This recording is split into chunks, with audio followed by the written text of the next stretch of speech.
presented by Virat Music.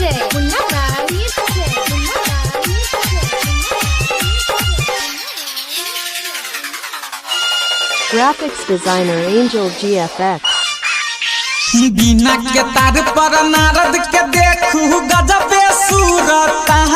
छै यो बिना के तार पर नारद के देखू गजबे सूरत छै हमसे सवारी पमैया के देखू गजबे मुस्कान छै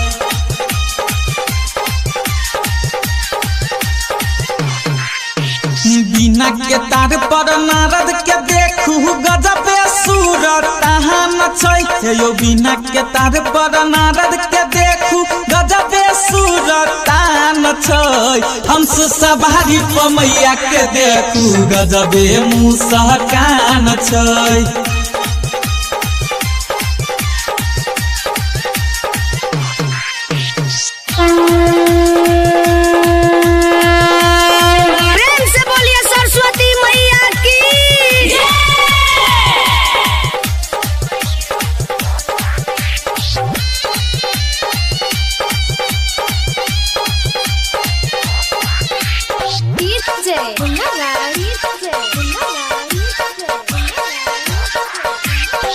के में स्वर भेल मिथिला नगरिया भाग जगल शारदे मैया हे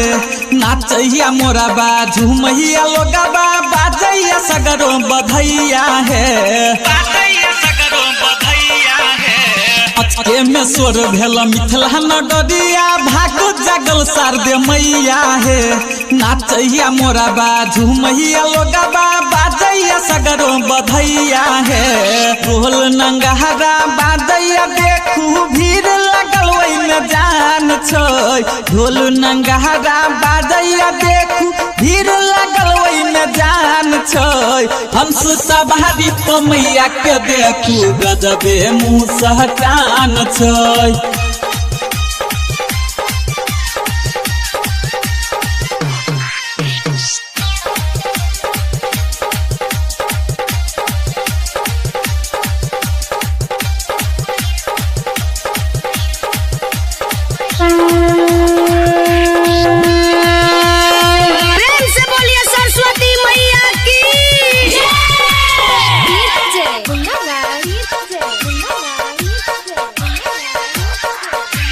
मानव विभोर भेलै सगर होई जोड़ा भेलै कमल आसन विराजल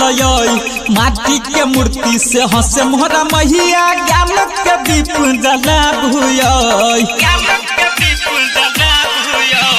मानव विभोर भेलै सगर होई जोड़ा भेलै कमल आसन विराजल माटी के मूर्ति से हंसे मोहरा मैया ज्ञान के दीप जलाबू देवता मुहनी देख मुस्काबे सेवका के बसल जान छै देवता मुहनी देख मुस्काबे सेवका के बसल जान छै हमसे सवारी पमैया के देखू गजबे मुस्कान छै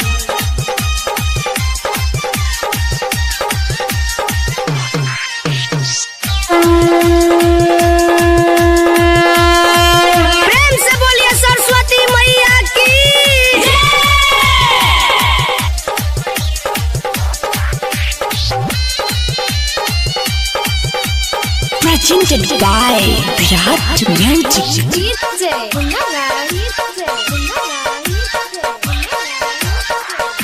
नारद जी कहथिन सुनू हे मोहरा मैया नेवता पठावल सेवा कहा के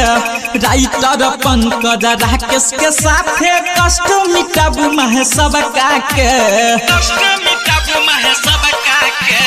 नारद जी कहथिन सुनू हे मोहरा मैया नेवता पठावल सेवा कहा के राइटर पंकज राकेश के साथे कष्ट मिटाबू महे सब के